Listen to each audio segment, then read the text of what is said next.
If you're anything like me, then winning Yu-Gi-Oh tournaments is a common occurrence for you. Now, I'm only kidding about that, of course, but nowadays I feel that it's gotten a bit too easy to show up to any tournament, play the best deck of the format, and walk away with a respectable top 4 placing or better. Although winning is fun, I wanted to put myself to the test and see how well I could do with the less common strategies in the game.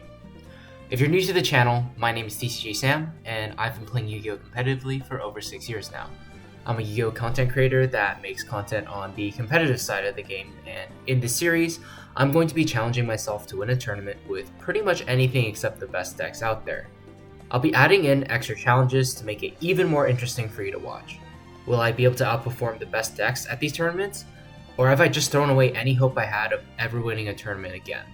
Sit back, relax, and enjoy the show. So, welcome to the very first episode of this new series that I'm starting, and we're keeping things simple in this episode. We're just going to be trying to take a rogue deck to our local tournament to see how we end up doing, and the rogue deck I decided to go with was shaddolls.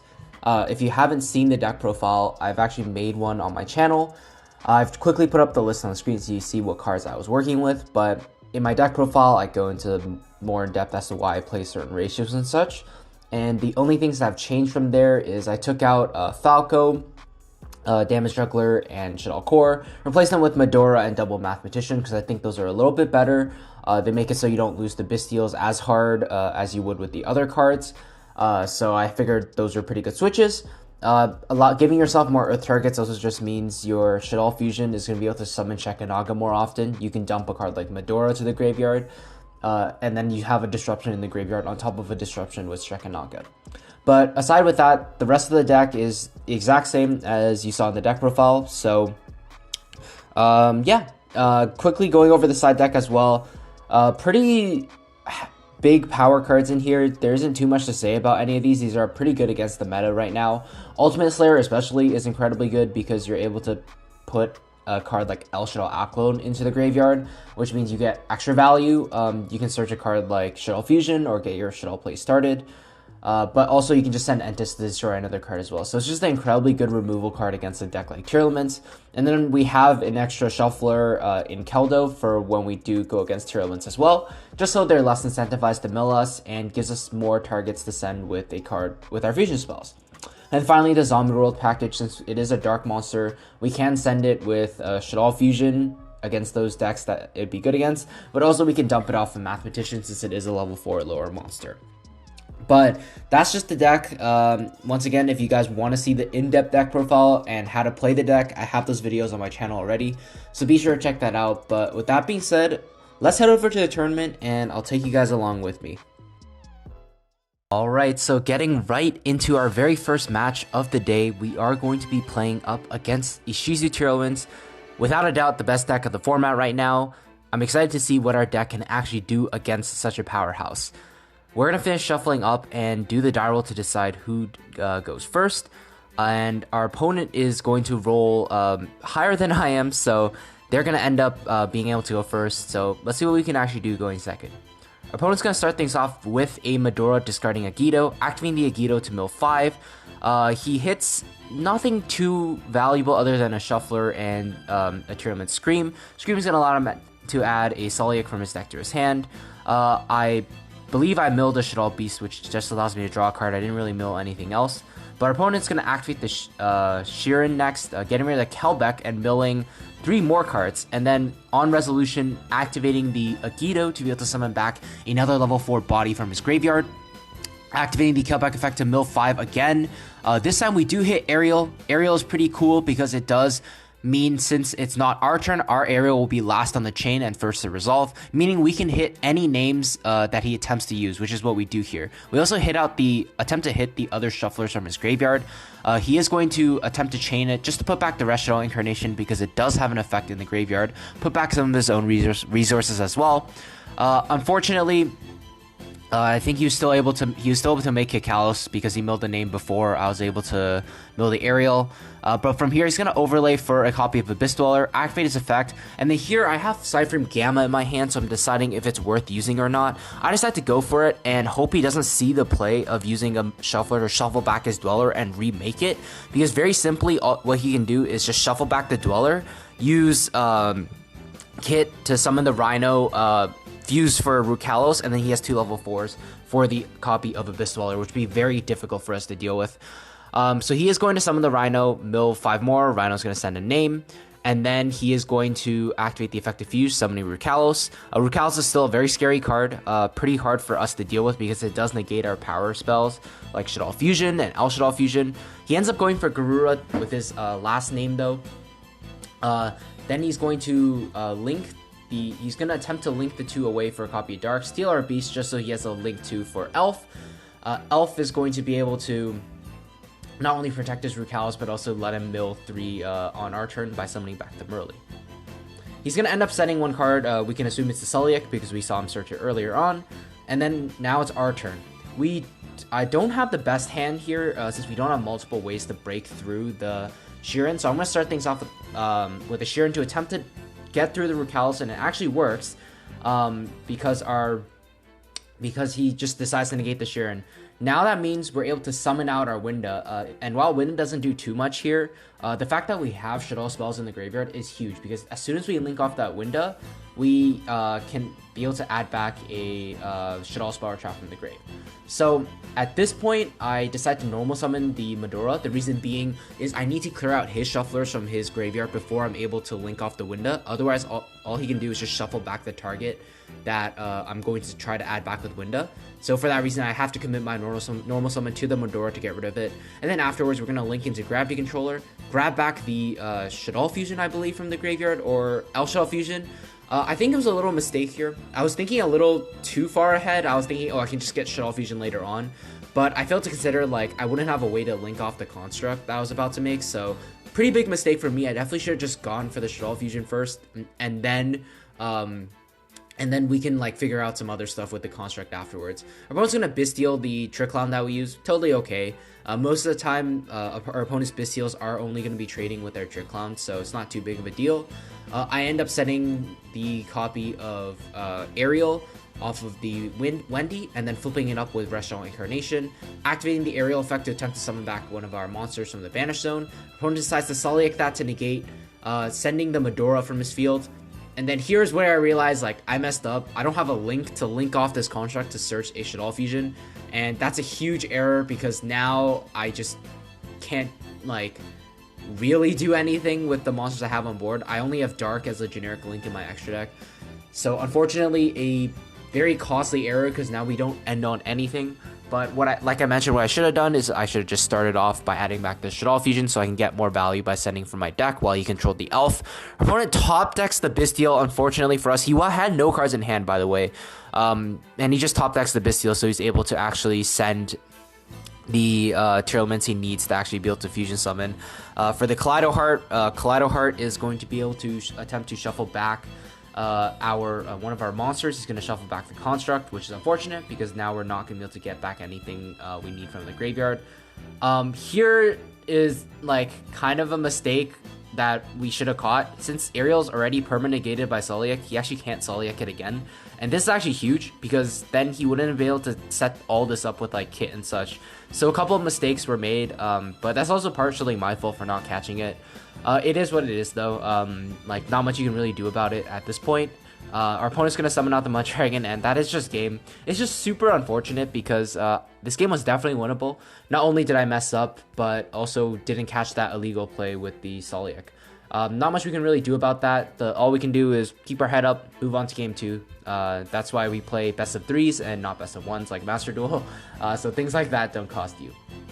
I believe I end up just siding in the extra copy of Keldo in this case, and keeping the putting in triple tactics talents and taking out the Gamma package since I will be going first. Gamma also just isn't the greatest against Tearlaments. I'm realizing that now as I record this, so I probably shouldn't have played it in my deck, but whatever. We're gonna start things off very poorly just with the T set. We did brick, unfortunately.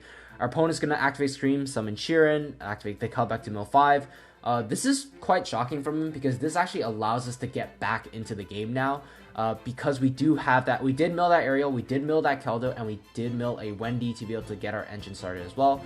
Ariel's going to attempt to banish the names and from his graveyard, and then we are going to attempt to use the Wendy as well. When he will set Hedgehog, I have a Veiler in hand for the Kick House as well. So at this point, he has to just commit his normal summon to the Rhino, activate the Rhino effect.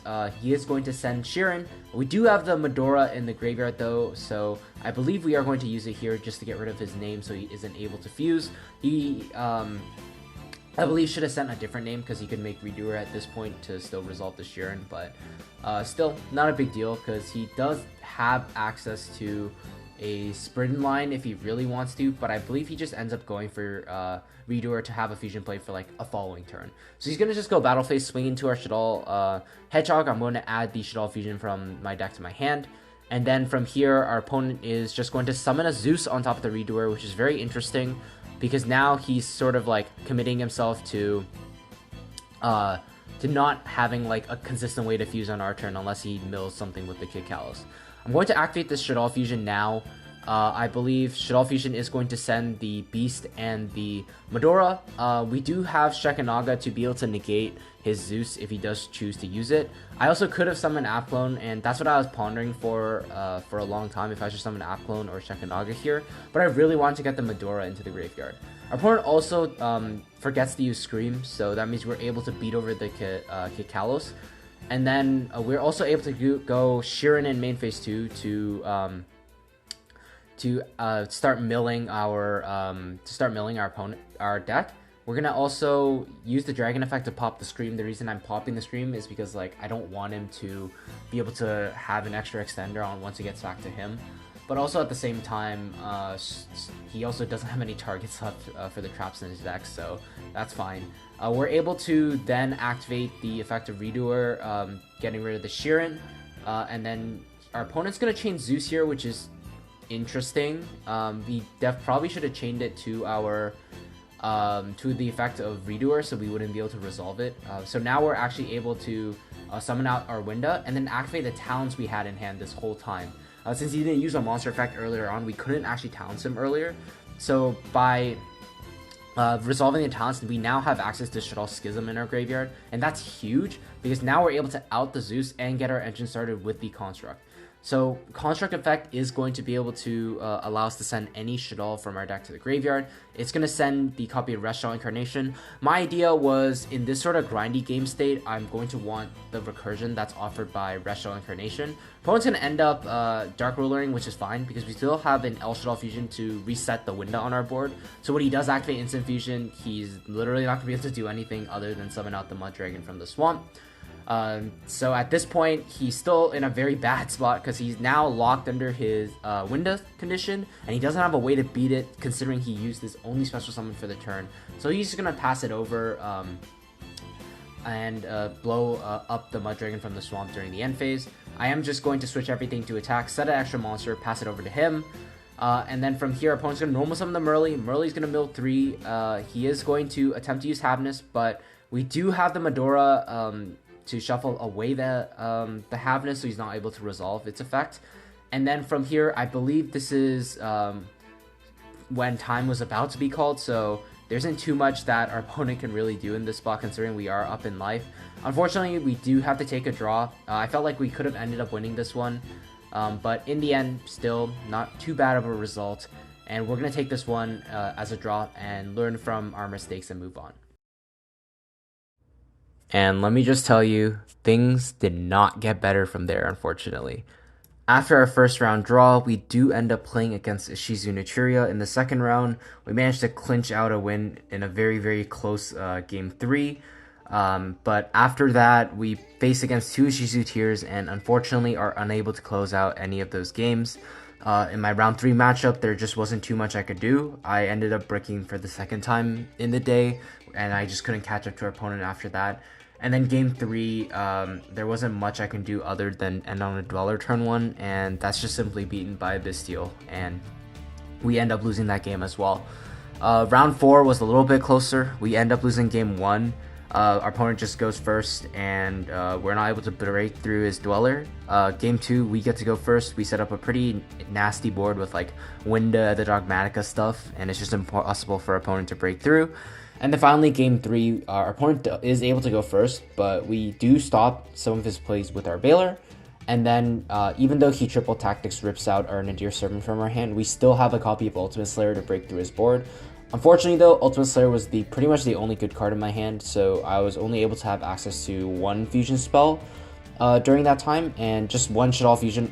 It wasn't enough to actually kill him, and then he was able to make a comeback after that. So unfortunate, because I think had we had more time, it would have been possible for me to slowly grind past the matchup and ended up winning. But not much we can really do considering how long the Ishizu tier deck just takes to play. So we end up losing that one, unfortunately. So our final record for the very first episode of the series is a pretty abysmal 1-1 record. Hopefully things can only go up here from here though. Once you hit rock bottom, there's only one way to go. So look forward to the next episode where I'm bringing a completely different deck and taking you guys along for the ride. So if you guys enjoy this type of content, be sure to let me know by leaving a like, commenting, and subscribing. Let me know if there's anything you'd like to see differently in these types of videos. Would you like me to actually explain the deck more at the beginning? Or would you like me to actually slow down the matches a little bit so you're able to better understand it for newer players?